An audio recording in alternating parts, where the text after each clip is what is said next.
one's here yet. I'm just getting started, and I'm going to go ahead and start doing some of my prep work while I'm waiting for anyone to show up.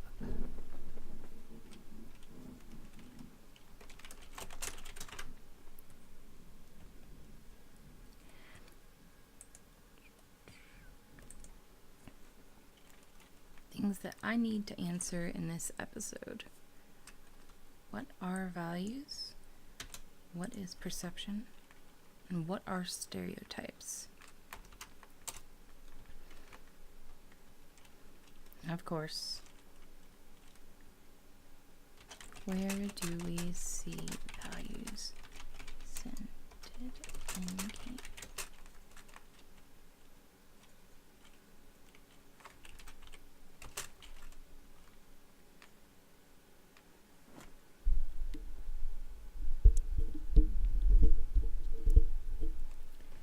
Sorry, I'm fiddling with my mic.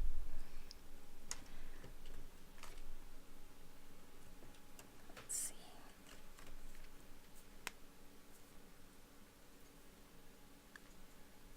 I'm going to be referring to Richard L. Daft's The Leadership Experience again today, for anyone who happens to read the recording or be watching. And the section that's going to be really important is the section on values and attitudes and on social perception and attributions. These are important because I wanted to talk a little bit about how our values influence how we lead and how perception matters.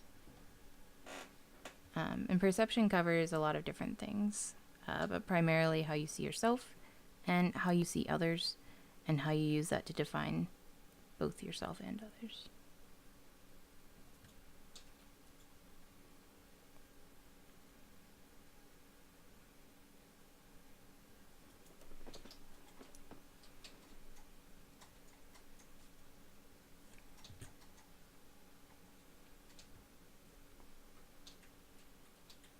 If you do stop in, please comment in the chat so I know you're here and can say hello. I really appreciate you stopping by.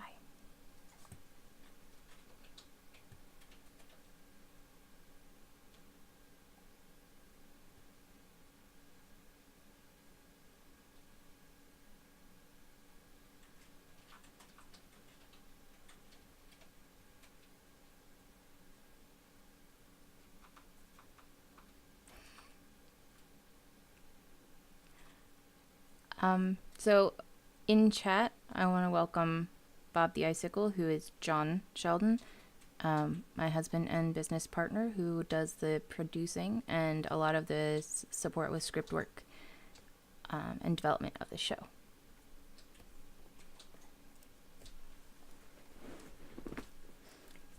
John is here because I asked for him to be around for this stream while I'm trying to figure out how to carefully approach this topic of stereotypes and values, because it's a very sensitive topic for a lot of people.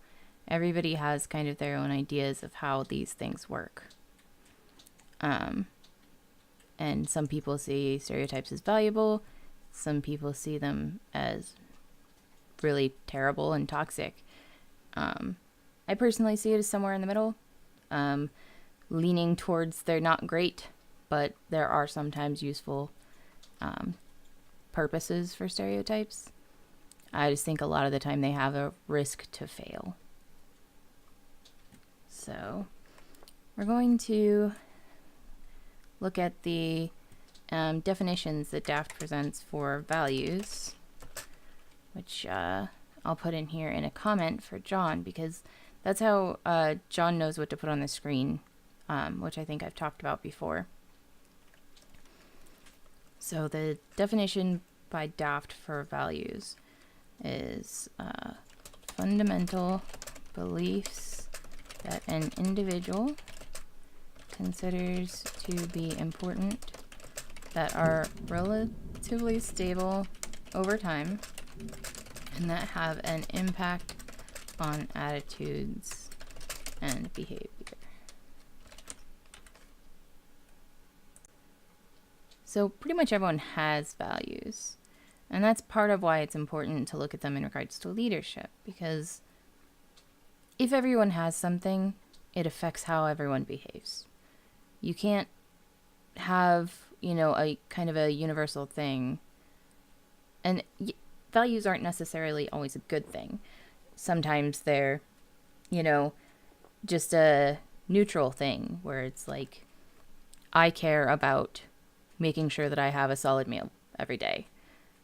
And, that is a security thing to me. It's important for my health. It doesn't necessarily actually mean whether I do good things or do bad things or anything like that. It's just a thing that matters. And that's kind of related to defining, the difference between end values and instrumental values that they cover in the text. End values are more about end goals. So the end goal for someone who's like, I just want to be able to eat a meal every day, that's an end value. It's also called a terminal value. And they are different from instrumental values because instrumental values are more about like, I'm going to make sure that I do a good job at my work so that I make enough money to have a good meal every day. It changes, be hardworking to reach that end value of having a good meal rather than just the end value itself. So let's see. I'm going to make some bullet points of stuff I want to cover in the episode beyond just the questions to answer. So values are essential to leadership because we use them to guide our behaviors and set goals. And here is actually where I might talk about the difference between end values, for example, are what we believe, I cannot spell believe, dear Lord, believe about the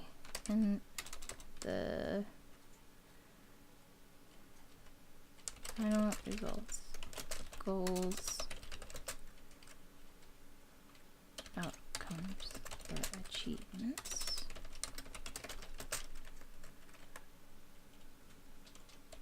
On the other hand, instrumental values are what guide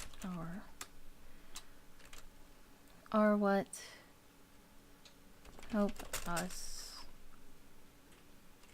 behave according to what is important to us. So this would be like, in the book they use the examples of being honest, exhibiting courage, but it could also be things like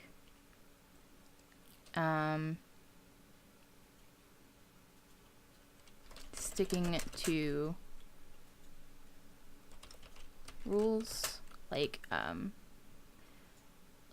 someone who has a really strong instrumental value for following the rule book would potentially be considered a rules lawyer in D&D. So like, I am not like that. That's not an instrumental value I have. My instrumental values would be more like pursue the best story at the table kind of thing, because to me it doesn't actually matter if you follow the rules or not. So sticking to rules, being honest, or something like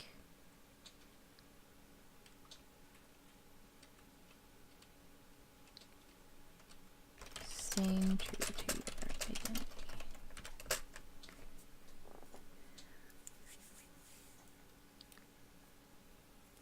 So values are something that I think we can find in games in part, like they're represented in things like oaths in some games, and I know in Dungeon World, and maybe D&D, there are newer mechanics that do things like bonds and that work on the like backgrounds of the characters, that they make oaths based on whether they're like a paladin or something like that. Those are examples of codified values in the play of games and mechanics of games. So those might be something that I talk about in regards to this episode. I'd like to talk about one solid game for the whole of it, which is why I have to do a little bit more research this episode, because I want to have something that really represents what I'm talking about in a clear way. The weird thing is you don't always come into these episodes with the full plan. I know what I want to talk about from a leadership perspective, but one, it's hard to sometimes write that into text. And it's also hard to know which games will fit the best.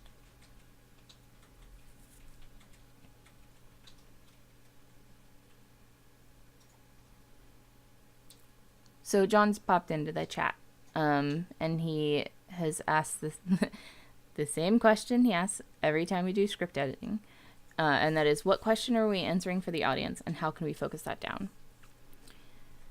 And for me, the big question is, well, I guess big questions, because I never have single part questions. The big questions are, how do my values and perceptions influence my leadership? And how can I use them to be better? I think that may not be exactly how we phrase it in the episode, but that's the big question. So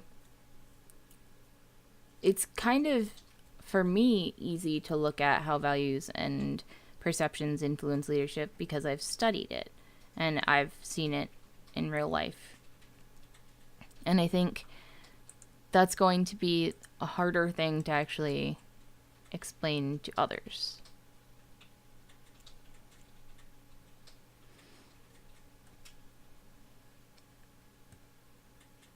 Let's see. I'm going to pull these definitions for end values and instrumental values for John, if I can.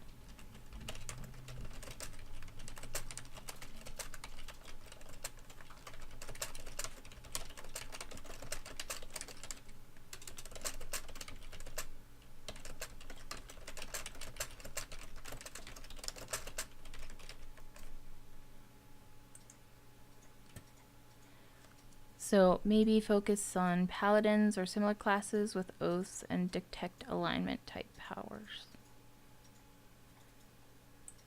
That's actually a pretty reasonable approach to take. I think that I would have to make a really good point of how paladins aren't always a positive representation of how to use values and perceptions, because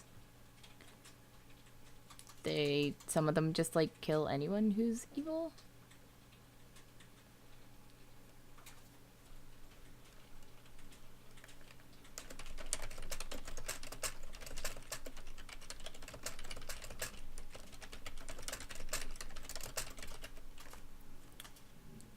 There we go, those definitions are in there.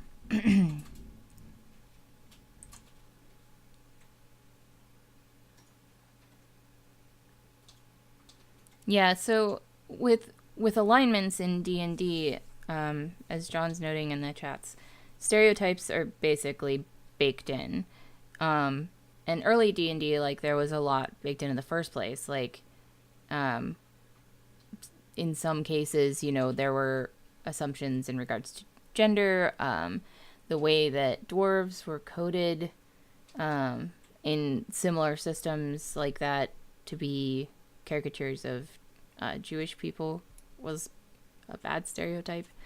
Um, and so, like, there's also, like, the half orcs, which is something I've harped on for nigh on a decade now, um, where the orcs are evil as a race, and half orcs are evil adjacent or have to be chaotic, depending on which game you're looking at.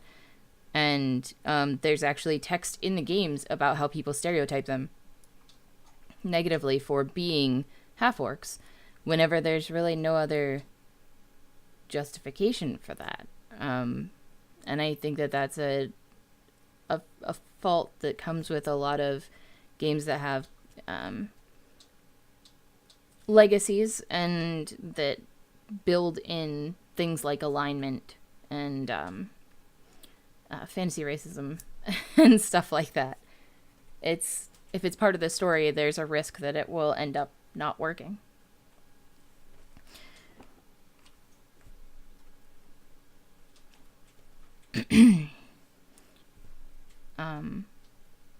Let's see. So there's a little bit about values and definitions wise. So values kind of represent what we care about and how we care to deal with it.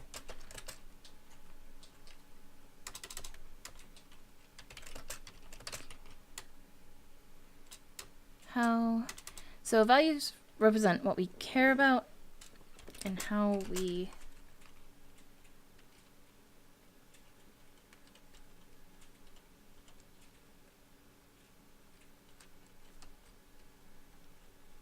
want to act in pursuit of those things we care about.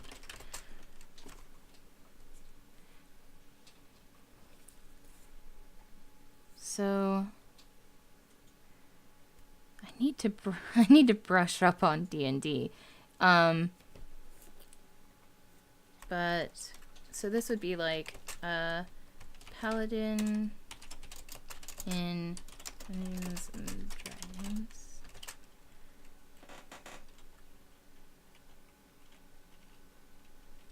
May have values relating to... Hey there, thanks for stopping in. Their alignment that define how they should behave. Strictly follow rules. Punish people harshly. Ooh, that was really bad spelling. Also have oaths that define these.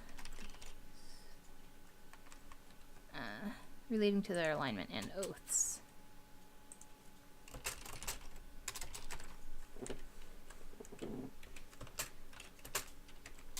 And what their end goal is. Like serving the god they have.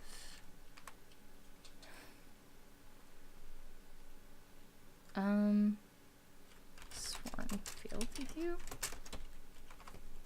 I don't know. I'll have to talk to John about the wording. So part of what I want to demonstrate here is that, like, everyone has these things that matter to them, and everyone has the ways that they kind of behave naturally, but they then force them into meeting their instrumental values, which are, how do you behave to stick to what's important to you. And then these are all going to pile up into talking about perception, which is kind of a harder topic in a way. Like, values are hard conceptually. Perception is hard because of content. So perception, Daft also covers attitude, but attitude is actually less important than the other two to me. So I might draw that in at some point, but I want to focus on perception and values. And perception is kind of our sense making. That's a term that they use in leadership. It's basically the way you look at things inside and around you and make sense of it to kind of guide how you interact with people or the situation and stuff like that. In Daft, they say, by perception we mean the process people use to make sense out of their surroundings by selecting, organizing, and interpreting information. And values directly affect these. Like, if you have a value that says, you can never alter your body to, represent your spirituality, because your end goal, your end value, is to serve a God that is opposed to that, right? That's a complex set of values that you can have as a person. So whenever you meet someone who has tattoos, you might automatically have a negative feeling towards them because they are not meeting that set of values that you hold. Just because they're your personal ones doesn't mean you don't accidentally impress them on other people. And that's why perception and stereotypes and stuff like that are so important. Even if we hold them inside ourselves, that doesn't mean they don't spill out to other people. So I'll grab the definition here for John, because it's so easy to just put the definition in while I'm writing so that we don't have to try and flip back and find it later.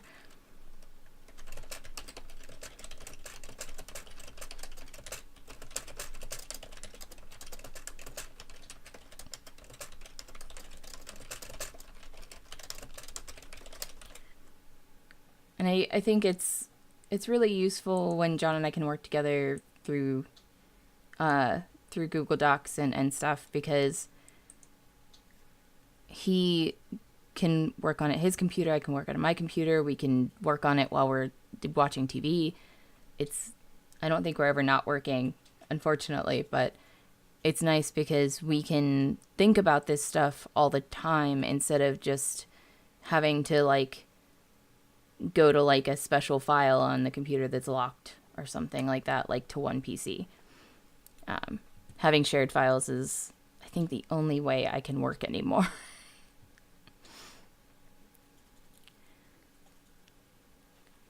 So let's see. The perceptual distortions. So I'm going to talk about how perception is our sense-making tool that we use to understand ourselves and people around us by, let's see,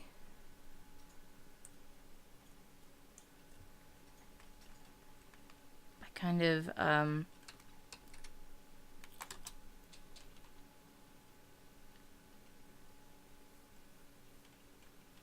learning and categorizing based on our experiences and knowledge. That'll probably be changed, but it's how I'm going right now. A lot of the time, I'll start with my big complicated sentences and then work with John to kind of make them simpler. Hi there, good to see you. Let's see.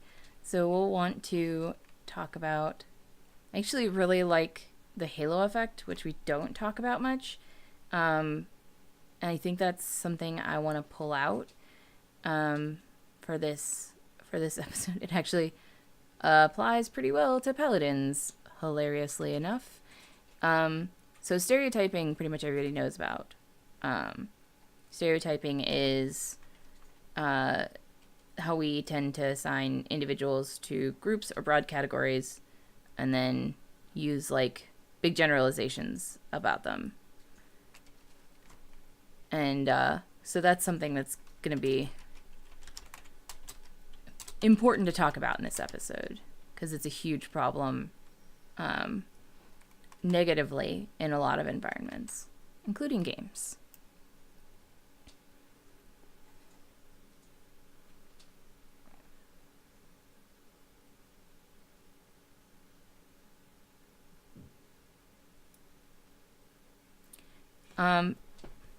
I was going to explain the halo effect as soon as I got done with talking about what stereotypes were.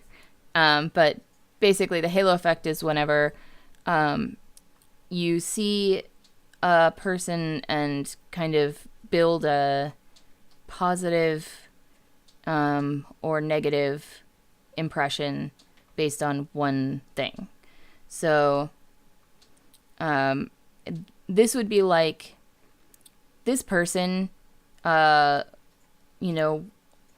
is a follower of Grumsh, right? Or God. And therefore, he's bad. I know that. Absolutely. But it also could be something like the tattoo example that I used where you know that this person has a tattoo and tattoos are something you think is, dirty or cheap or something like that, which is something that, was common belief where I grew up. And that basically may make you think other things about them. Like, oh, well, they have a tattoo, so they're probably not good at being on time to work all the time because they're probably lazy, because they're probably into drugs. It's the idea that's built up basically around a single concept, like a single characteristic. The example in the comments of Jenny McCarthy is a celebrity, so I trust what she says on vaccines, is a painful example. Yes. That is an interesting anecdote, Casca Niobe. I'm glad to hear that the mindful management coaching was useful in that regard. I think that it is really hard sometimes to get past that hurdle of what we see. And so that's part of the reason why I wanted to do this episode. I apologize if I'm a little slow getting to the comments. I just not always that rapid with that stuff. And one of the other things that's here is projection, which is like when you see your own feelings or values or whatever in other people. That this can basically take like bosses who are kind of like, I really like to do things this specific way. So obviously all of my employees are absolutely going to agree with me and want to do it this way. It can lead to like how people are like, I like to work 50-hour weeks, so obviously everybody else is going to like working with them. So why would we care about that policy? It can be super toxic. And the last one here is perceptual defense, which is like basically how people force themselves to not think about bad things. And I don't think I'm going to cover this in any extreme detail for time in the episode, in part because it's really hard to cover. And it's not something that's necessarily essential to getting to my point. But I can briefly talk about the issue of, blind spots that we give ourselves to kind of get away from dealing with difficult stuff. This would be like the example here that's given is a director of a nonprofit educational organization in Tennessee hated dealing with conflict because he had grown up with parents who constantly argued and often put him in the middle of their arguments. So he constantly overlooked discord among staff members until they would reach a boiling point. When a blow-up occurred, the director would be shocked and dismayed because he had truly perceived that everything was going smoothly. And it's self-created blind spots. It's things that we do to pretend that everything is okay or that we don't have to deal with a bad feeling. And they're not good. They're toxic. But I can probably simplify that without having to go too in deep to the extent of the definition. Because I think just saying we develop blind spots will cover that.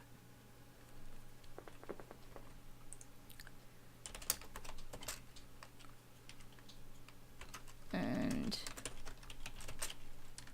I'm just going to put in some of this stuff here just so I remember.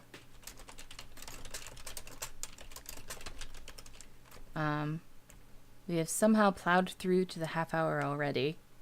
But before I finish up, I wanted to give a couple of minutes just to see if anyone had any questions about what I'm working on now, about recent episodes, about anything else related to leadership. I can take 5 or so minutes to answer your questions while I'm just fiddling with definitions and stuff. I will be watching the chat while I am waiting to hear from you. I'll actually stay on until 7:35 or so. Okay. So plug the podcast episode for me. Okay, so Leading with Class is a web show, so it's on YouTube. It's a video show. And it is based on teaching leadership theory and practice using concepts from role-playing games, both video games and tabletop. It's generally focused for teen through adult learners who want to learn a little bit about leadership in a way that may be more approachable. The episodes are like 4 to 8 minutes standard so far. And this is our 4th episode where we'll be talking about values and perceptions, leading from our last episode where we talked about personality tests and building your own character sheet using what you learn about your strengths by taking tests and reflecting on your own behaviors and habits. I hope that was good.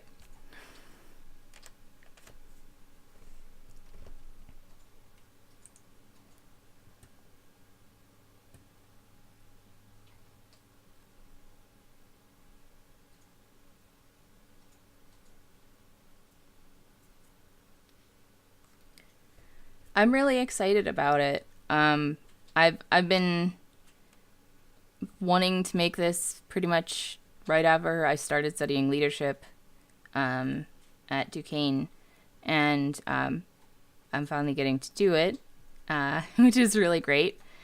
And I'm hoping that, if you check out the episodes, that you enjoy them.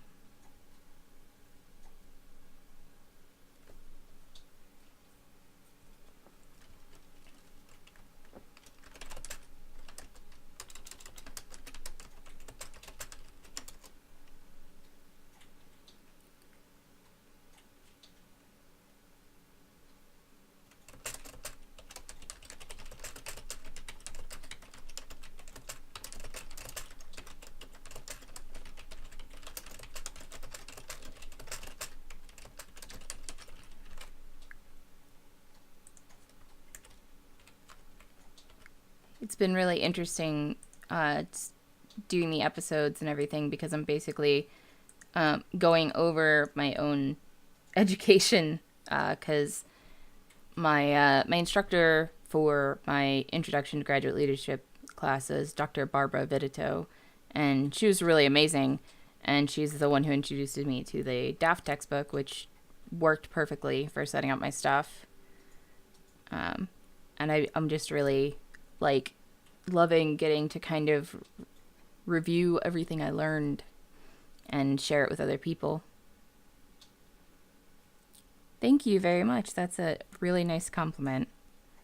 That's kind of what I was aiming for, to have it more approachable for people who aren't just in offices all the time. I'm hoping people in offices and like business people can still gain something from it. I'd love to, do like workshops on site sometime, or like remote with companies using games to teach them more about how to, lead effectively, self-leadership and otherwise. But I'm really hoping especially that people outside of business can benefit, because it means a lot to me that everyone knows how to lead. Like we need leaders everywhere pretty much all the time. So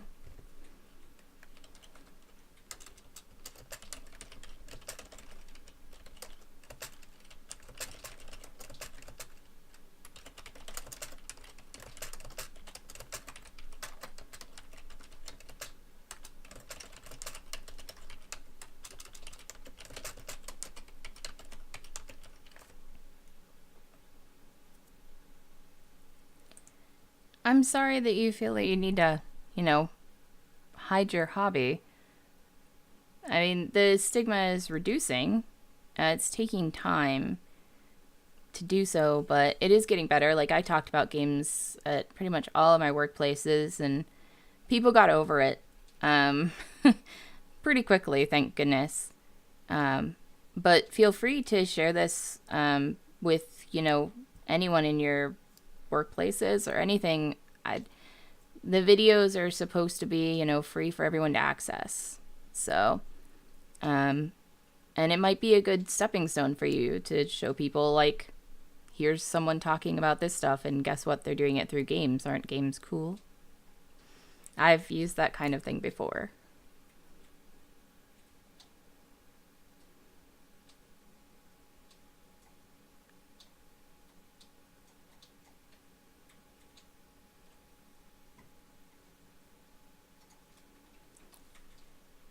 I think that a lot of management culture can be really troublesome.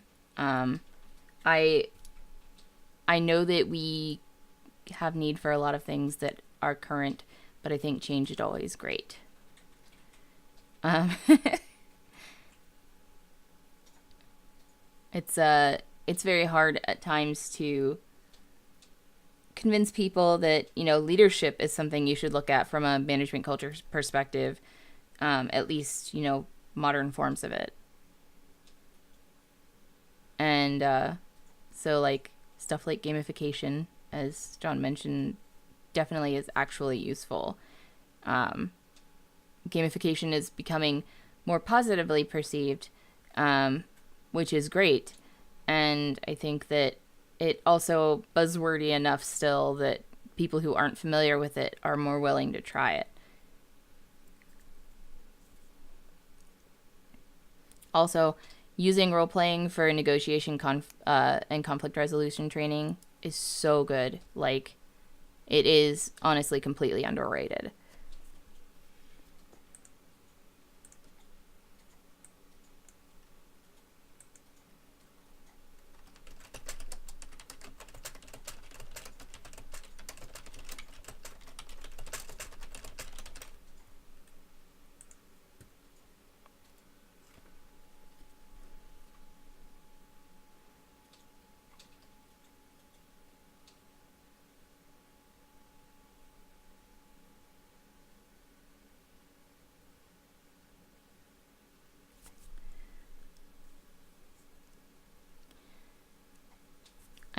I really hope that everyone enjoyed this stream. Um, if there are no other questions, I'm going to finish up in just a second. Um, I may just stop the video and leave the chat open for a few minutes. I just have limited video time right now. But I really am grateful that everyone stopped by.